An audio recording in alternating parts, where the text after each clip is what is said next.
Can you see me? I know it sounds crazy, but I believe whoever is calling me is good. I've tried everything. No one ever sees me. I'm scared. It's getting stronger.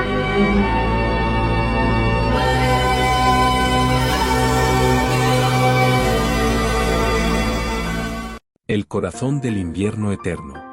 Prólogo, la resonancia del deber y la libertad. El tiempo, para los seres inmortales y los espíritus elementales, es una niebla vasta y profunda. Se mide no en la cadencia de las horas mortales, sino en la profundidad de los cambios, la persistencia de la memoria y la resonancia de la creencia que sostiene el mundo. Esta es la historia de dos mitades del invierno, una definida por el deber y la estructura, y la otra por la libertad y el caos. Fueron sus fuerzas convergentes, sus almas gemelas de hielo tocándose por primera vez, las que despertaron a una oscuridad ancestral que se alimentaba del olvido. Había pasado más de un año desde que Elsa se había convertido en el quinto espíritu, el puente entre la humanidad y la naturaleza. Su vida era ahora un ritmo majestuoso de responsabilidades elementales. Sus poderes ya no eran una maldición o una fuerza a ocultar, eran la sinfonía orquestada que mantenía el equilibrio en el bosque encantado y más allá. Su existencia era ahora la personificación del deber más sagrado, una tarea que ella abrazaba con la serena resignación de quien finalmente encuentra su lugar. Elsa se movía entre los elementos con la confianza de un maestro de orquesta, pero también con una cautela innata. Su mayor temor seguía siendo el caos que su poder podía desatar. En el bosque encantado, ella no ordenaba, sino que armonizaba. Conocía la furia poderosa pero noble del Nock, el magnífico corcel de agua que la llevaba a través de los mares. A menudo, ella cabalgaba sobre las olas congeladas del mar oscuro, sintiendo el poder primario del agua bajo ella. Era una danza tensa, Elsa controlaba el hielo, pero el Nock controlaba el agua, y la fuerza de ambos juntos era casi incontrolable, un recordatorio constante de la necesidad de la contención. Una mañana particularmente brumosa, Elsa se encontraba cerca de las cascadas, practicando su arte con el agua.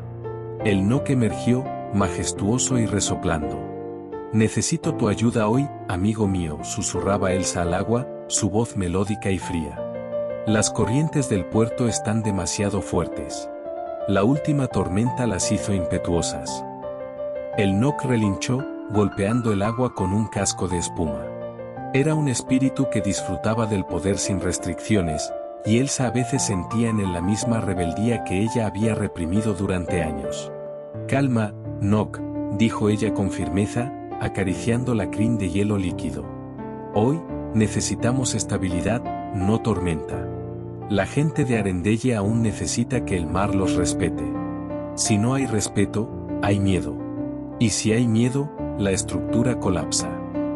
Creó una serie de pilares de hielo translúcido que se hundieron bajo las olas, no para detener la corriente, sino para guiarla, para domesticar su ferocidad en un flujo constante y predecible. Mientras trabajaba, sentía el calor constante de Bruni, el diminuto espíritu del fuego, que saltaba cerca de su hombro, recordándole que la vida y la pasión existían incluso en el frío. Bruni era su ancla a la vida humana que había dejado. Su presencia juguetona la incitaba a sonreír. Podía susurrar a Gale, el espíritu del viento, sintiendo como sus ráfagas curiosas y veloces la impulsaban o la calmaban, siempre bajo su control.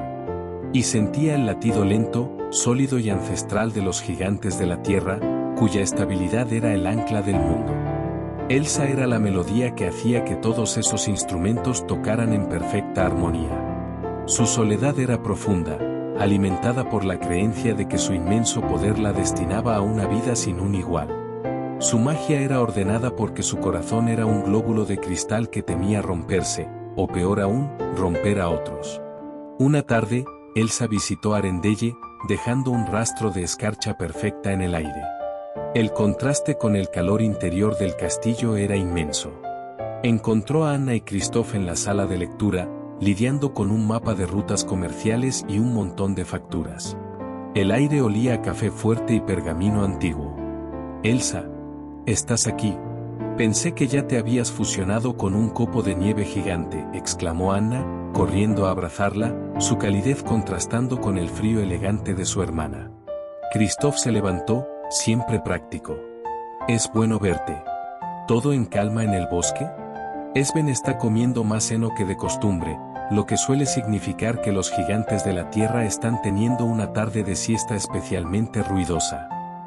Esben, su leal reno, levantó la cabeza y asintió con una expresión solemne, confirmando que las siestas de los gigantes eran una perturbación notable que afectaba su apetito.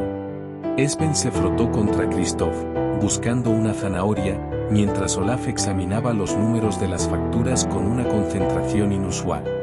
Los gigantes están en paz, Christoph. Simplemente decidieron anoche que un pequeño valle necesitaba una elevación de terreno. Nada que unas buenas capas de musgo no puedan suavizar, dijo Elsa, sonriendo suavemente. Anna dejó a Christoph a cargo del mapa, quejándose en voz baja sobre la complejidad de los aranceles, y arrastró a Elsa al sofá cerca de la chimenea. Mira, tengo que hacerte una pregunta. Una de reina a reina, o, ya sabes, de reina a espíritu. ¿Estás feliz? ¿Realmente feliz?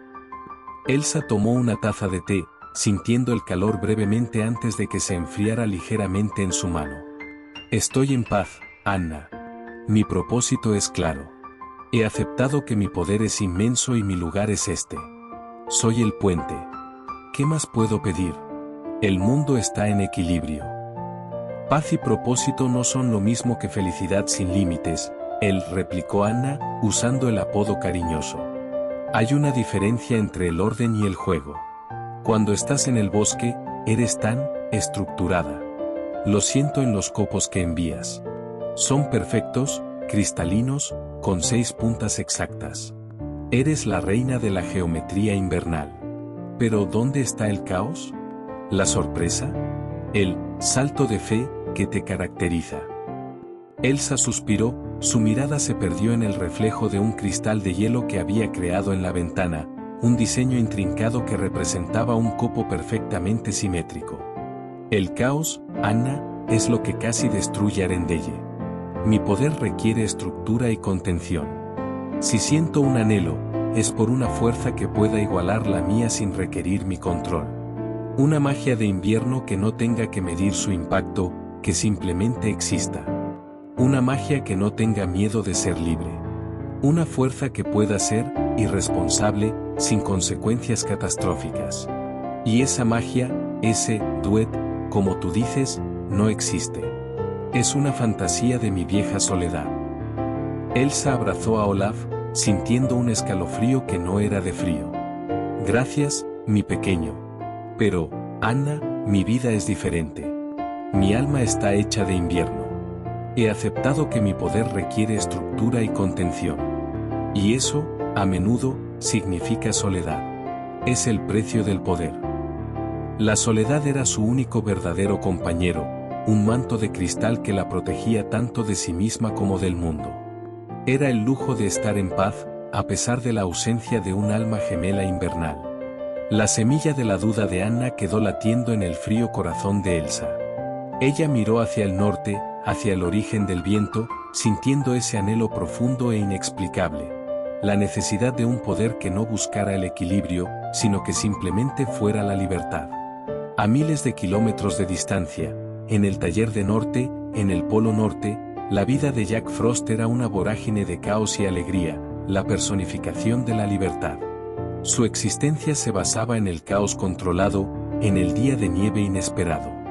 Su magia era la personificación de la travesura, volátil, espontánea y juguetona. Su vida entera era una carrera constante para estar un paso por delante de la monotonía. Desde la derrota de Pitch Black, la creencia en Jack se había disparado, lo que significaba que su poder era más fuerte que nunca. Podía congelar un océano con un solo pensamiento, si así lo deseaba. Pero con la fuerza venía la seriedad de su rol, un deber que se sentía como una camisa de fuerza. Jack acababa de terminar su patrulla, creando una espectacular capa de hielo sobre un lago en Ohio, convirtiéndolo en una pista de patinaje perfecta en un clima que no lo merecía. Se impulsó al aire, sintiendo la adrenalina del viento, Gale, que lo llevaba a través de las nubes a velocidades vertiginosas.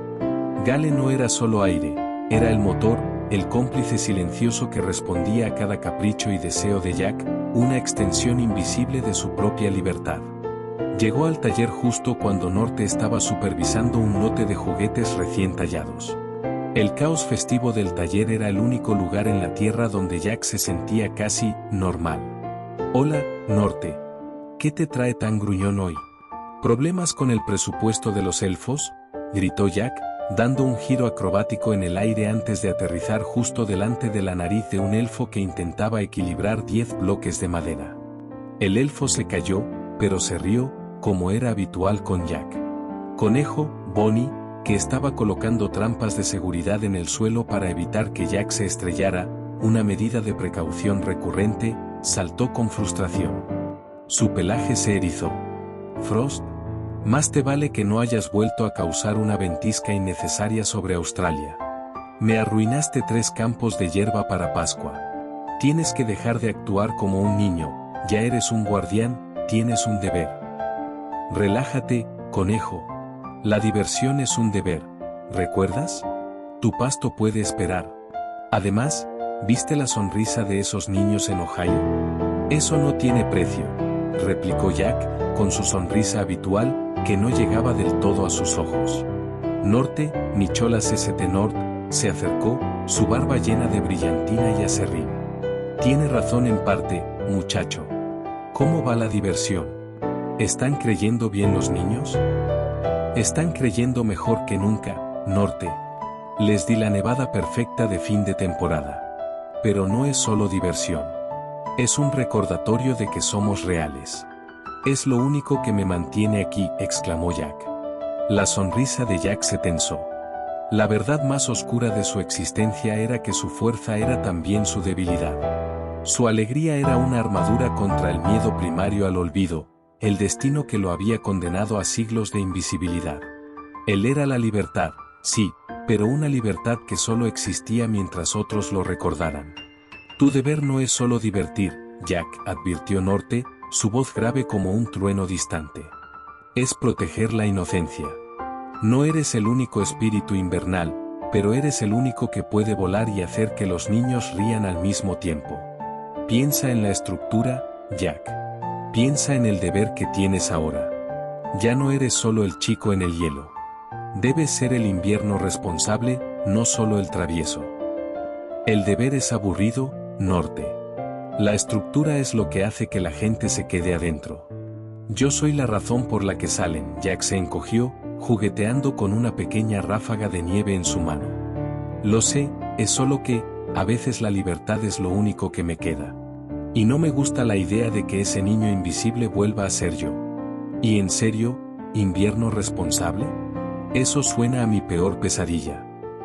El conejo, viendo la tensión, intervino con su habitual sarcasmo. «¿Responsable, Jack?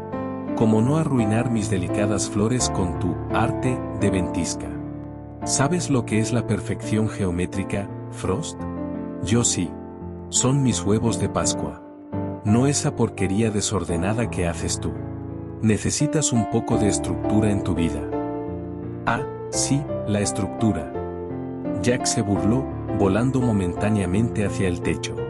«La estructura es el orden, conejo. El orden es lo que me mantuvo solo y en la oscuridad durante 300 años. Yo prefiero el caos, gracias. Al menos el caos es visible». En ese momento, Sandman, el guardián de los sueños, flotó silenciosamente hacia ellos, entrando por el hueco del ascensor. Su gesto, hecho completamente de arena dorada, era de terror universal. Agitó su arena en un patrón urgente, un copo de nieve hecho de hollín negro que se desmoronaba sin hacer ruido, la imagen de la nada absoluta. Jack, Norte y Conejo se quedaron en silencio. Era la primera vez que veían una manifestación tan pura del olvido. Luego, Ada, la guardiana de la memoria, se unió a ellos, su rostro de colibrí pálido, aleteando con ansiedad. «Los niños», gorjeó Ada, su voz temblando. «Sus recuerdos. Están borrosos. No son pesadillas, es apatía. Es como si empezaran a no importarles los buenos momentos. Es una enfermedad del olvido. Los dientes están llegando, pero las memorias no tienen brillo. El rostro de Norte se ensombreció. Esto no es Peach. Peach se alimentaba del miedo. Esto es algo más. Esto es silencio. Morven. Jack sintió la palabra como un golpe de frío, una sensación de vacío tan profundo que amenazó con apagar su chispa interna. Morven. El nombre era un eco de leyendas que incluso la hada consideraba demasiado oscuras para registrar. El hombre de la luna, en un rayo de luna intenso, les indicó que el origen de esta quietud mortal estaba en el este, apuntando con un trazo de luz a la dirección de Arendelle. El mensaje era claro, un invierno diferente era la fuente de la perturbación. Voy a ir. Jack se impulsó al aire. Su alma, ese corazón palpitante de hielo, no solo sentía la alarma del guardián, sino una atracción magnética hacia una fuerza invernal que él sabía, por instinto, que era su opuesto perfecto y su única igual. Si es el olvido, es mi trabajo. No seré invisible de nuevo. Tengo que ir a donde está el problema. Norte rugió. Jack. Espera. Usa la cabeza, no el callado. No te lances solo contra algo que se alimenta de la nada. Ve con Memé, o por lo menos con Conejo. No, gracias. Necesito moverme rápido, no saltar por túneles interminables, gritó Jack, ya ascendiendo hacia el agujero en el techo. Nos vemos en la cena, Norte. Pero Jack ya se había ido, impulsado por Gale, su viento. La urgencia lo consumía, una mezcla de deber y la esperanza aterradora de que, al final de su viaje, encontraría la única magia de invierno que no lo haría sentir solo.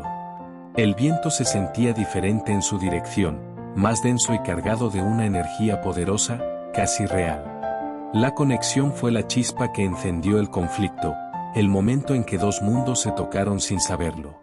Fue el pulso del destino, una colisión metafísica de estructura y libertad que rompió el silencio de un ser ancestral.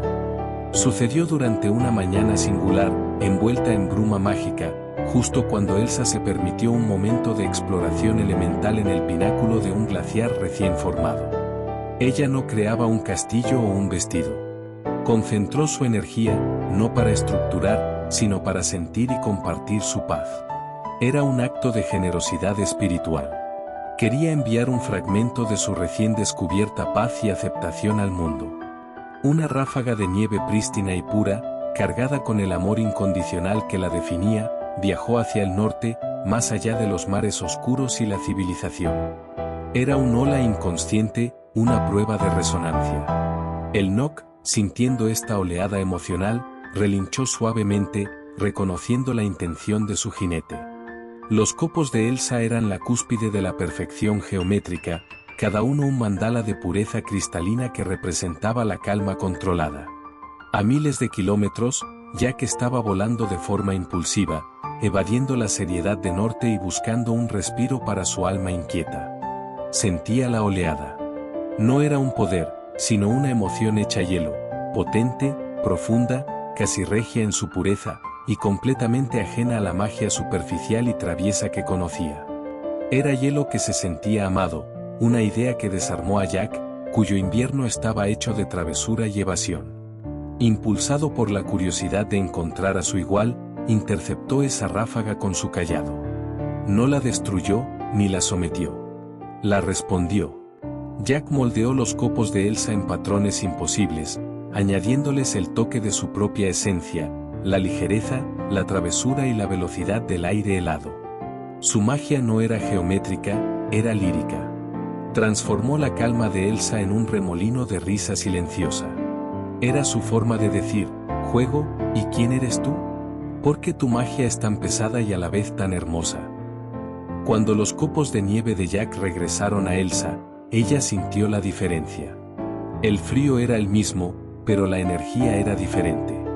No era la calma controlada que ella imponía, era una ráfaga que olía a siglos de cielos abiertos y libertad, un frío sin cadenas.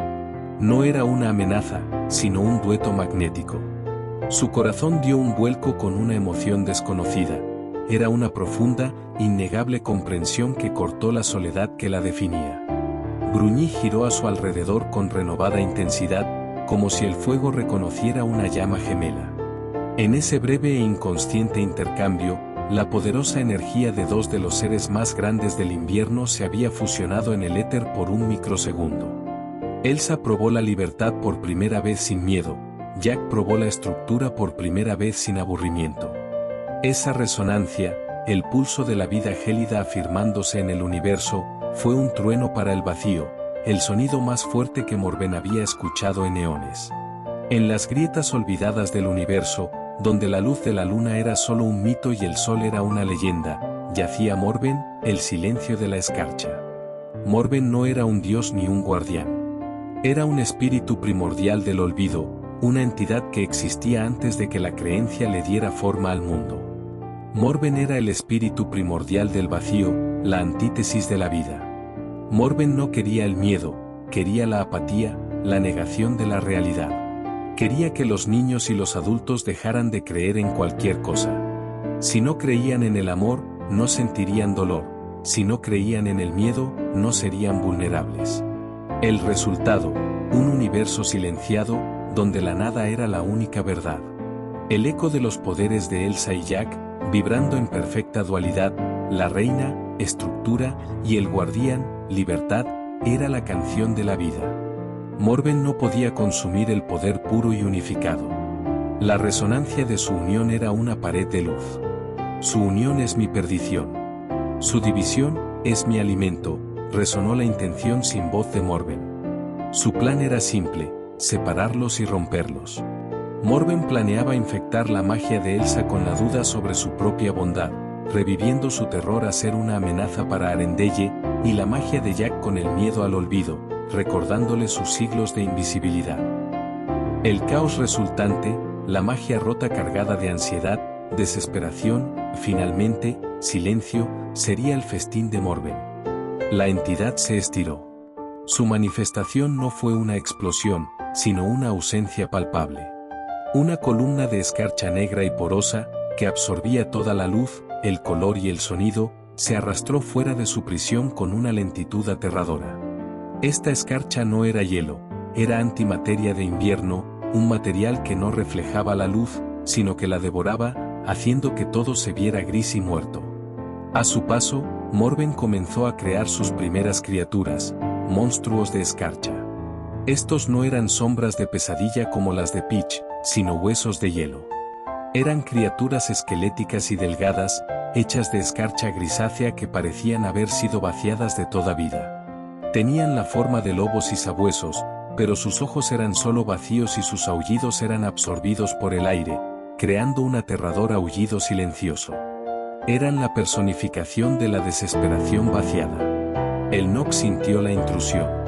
Sus movimientos se volvieron frenéticos, el agua del mar oscuro se agitó en respuesta a esa antítesis de su propia fuerza vital.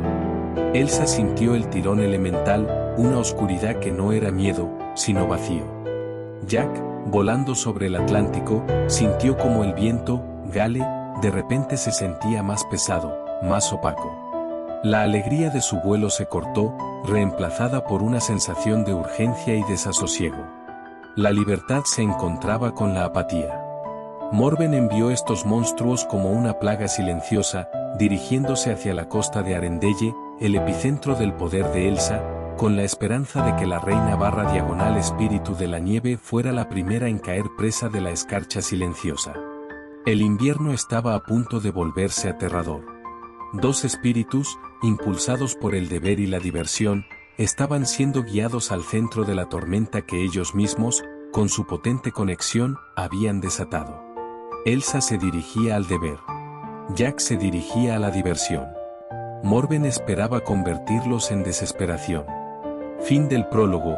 Espero que les haya gustado. Si la historia es bien querida, haré más capítulos para su continuación cada domingo. No olvides dejar tu comentario, darle like y suscribirte para más contenido. Activa la campanita de notificaciones para que te notifique cuando se publique el próximo capítulo. Jane.